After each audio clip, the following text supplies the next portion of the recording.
And what did the Attorney General do? He went and he got 3 legal opinions to show that I was wrong and he was right.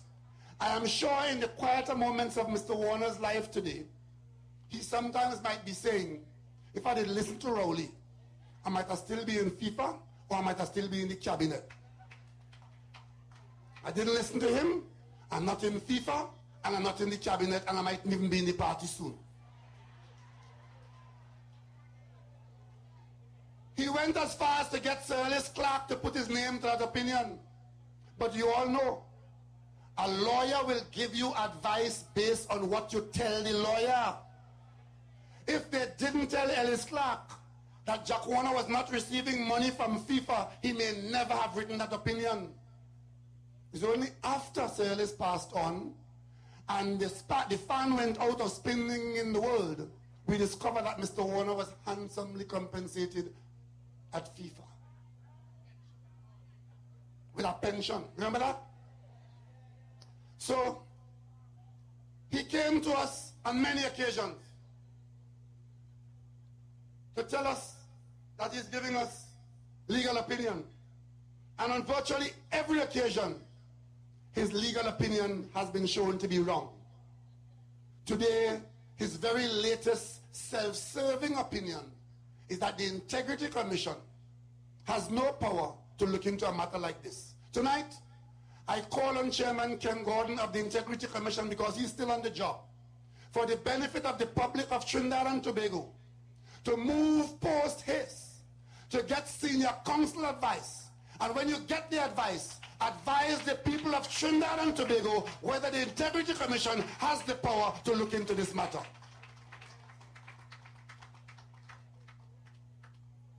I am fed up of you, the people of this country, being misled and trampled upon by these people in office in this particular government. He told you that the president had no power to ask the Prime Minister any question under Section 81. Remember that? And when we went to President George Maxwell Richards, the Attorney General launched a public campaign threatening the president that if he does anything like that, he would be stepping out of his bounds, and he would do this, and he would do that, and he would do the other. And President Maxwell Richards did that.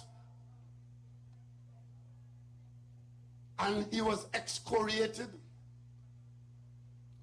But a new president comes into office, and he says, not me, he, new president says, powers you think I have, I don't have. Powers you think I don't have, I have. And he said Section 81. And he's a judge hot off the bench. Now who do you believe? Anand Ramlogan or President Carmona?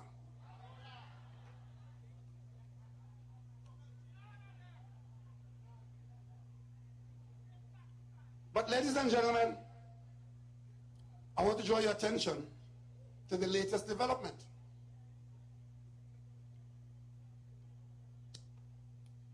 You remember a few years ago when I was in the opposition, I was raising matters of corrupt practice occurring at Piako Airport.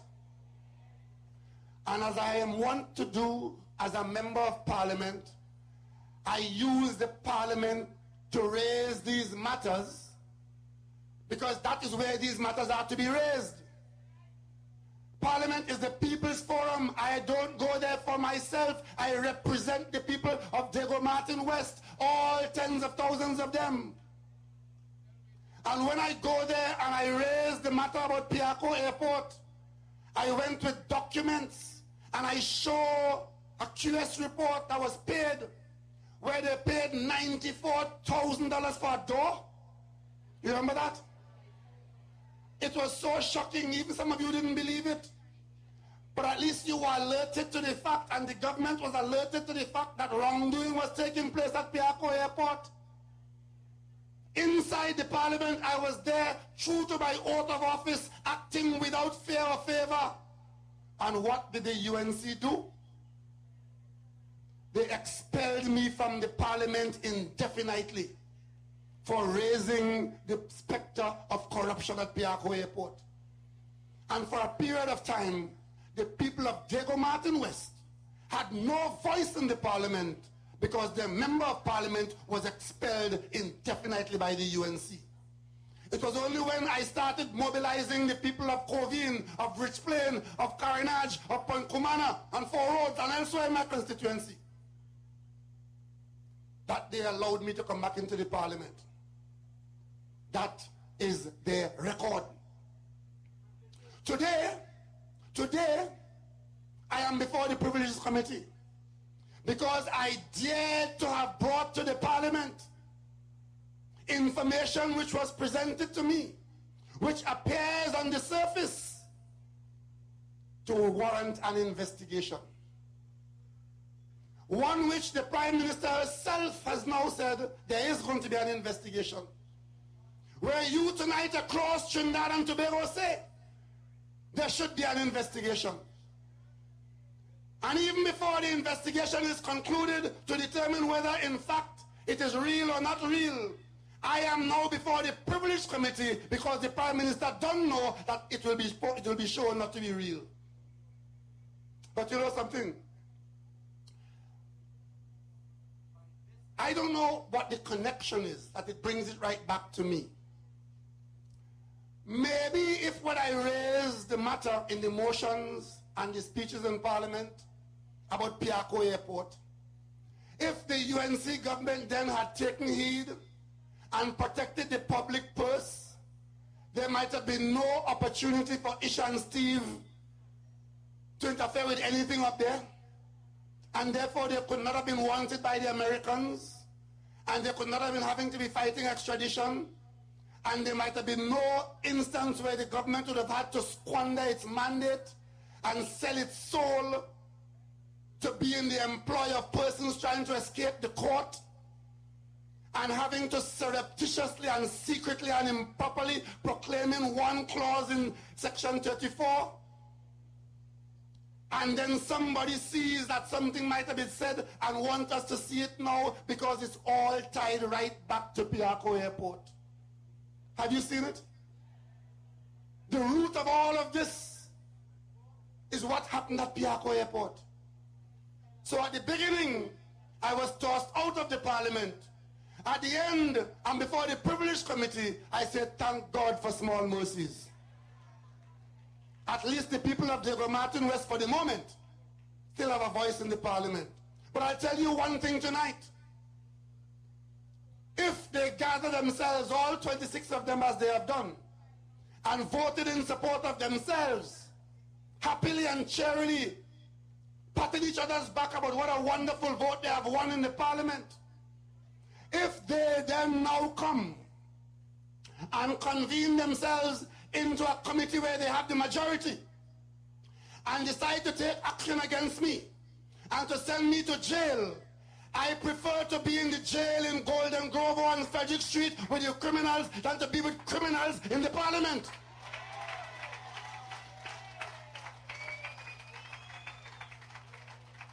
It was Sir Alexander Bustamante who said, a politician who hasn't been to jail doesn't know his country.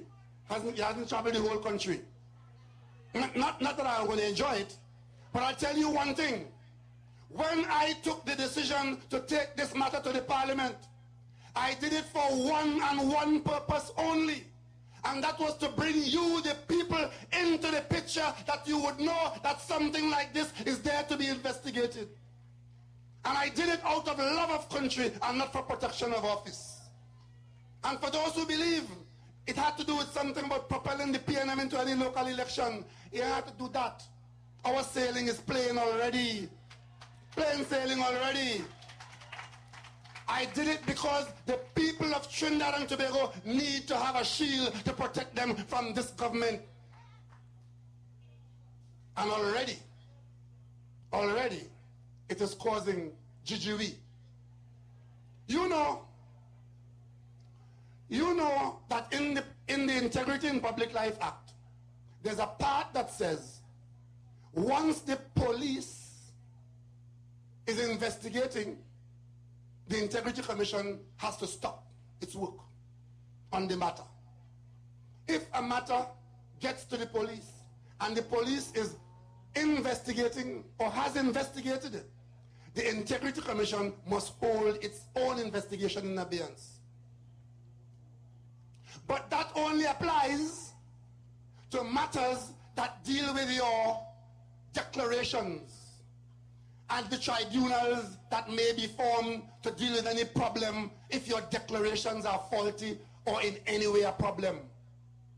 Don't be surprised if your Attorney General seek to use that clause to tell you that since they have sent it to the police, the Integrity Commission must now stop.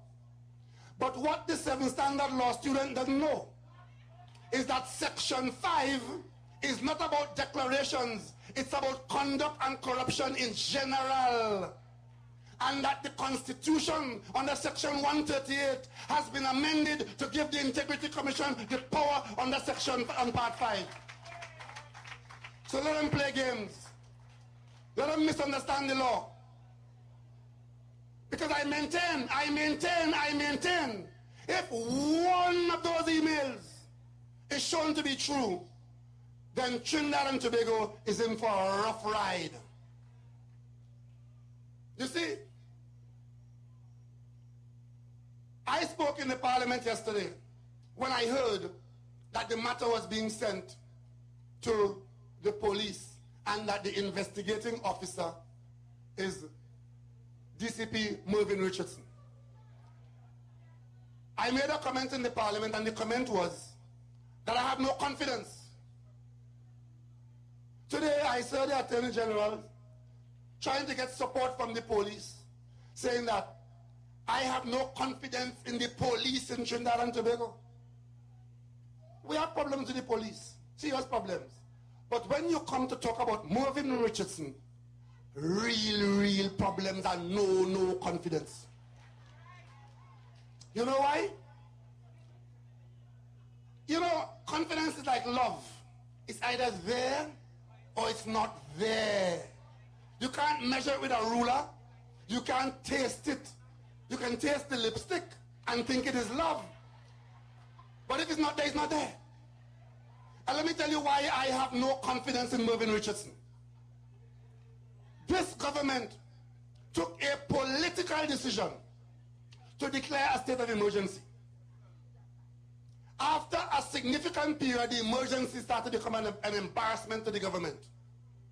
The government was now looking for a way to justify the emergency and to extend it. Towards the end of the emergency, I was in my office one Thursday afternoon. I got a phone call from the Prime Minister. Keith, she didn't call me Mr. Rowley then, eh? Keith,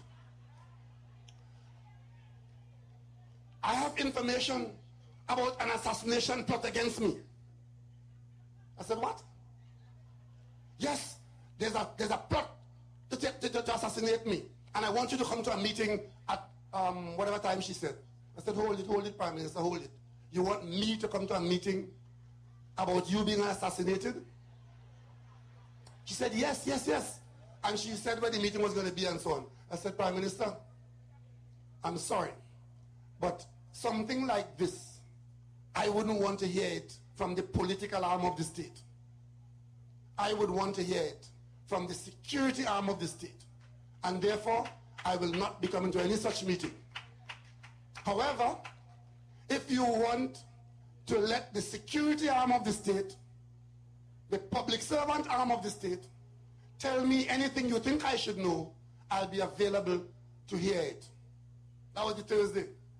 The next morning, before Birdwife wake, Mervyn Richardson was in my office as the emissary to bring me into the picture of the assassination. And he had a conversation between me and him.